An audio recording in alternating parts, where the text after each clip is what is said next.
Students, admission of a partner में जब हम पार्टनर्स कैपिटल अकाउंट्स बनाते हैं तो कुछ important items we have to keep in mind. जो debit and credit side record होते हैं, ओनली देन फाइनल कैपिटल निकल के आते हैं पार्टनर्स के, जो कि न्यू फर्म की बैलेंस शीट में आगे रिकॉर्ड होते हैं।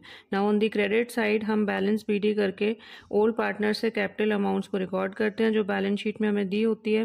देन गुडविल की अमाउंट को रिकॉर्ड करते हैं ओल्ड पार्टनर्स में।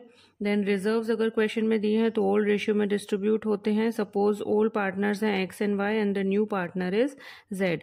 अगर वर्कमैन्स कंपनसेशन फंड दिया है तो वो ओल्ड रेशियो में डिस्ट्रीब्यूट होता है अमंग ओल्ड पार्टनर्स।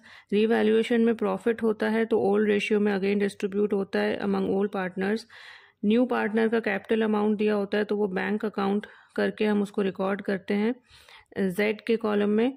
और अगर इन्वेस्टमेंट फ्लक्चुएशन फंड दिया है तो ओल्ड रेशियो में डिस्ट्रीब्यूट होता है among the old partners. Now come on the debit side, revaluation में अगर लॉस होता है तो वो डेबिट साइड रिकॉर्ड होता है। एक्स एंड वाई में ओल्ड रेशियो में डिस्ट्रीब्यूट होता है। देन कोई एक्यूमुलेटेड लॉस दिया है, सपोज पीएल अकाउंट दिया है या एडवर्टीजमेंट एक्सपेंस दिया है तो ओल्ड रेशियो में डिस्ट्रीब्यूट होगा among the old partners. Then goodwill को राइट ऑफ करते हैं तो वो ओल्ड पार्टनर्स में डिस्ट्रीब्यूट होता है इन दी ओल्ड रेशियो।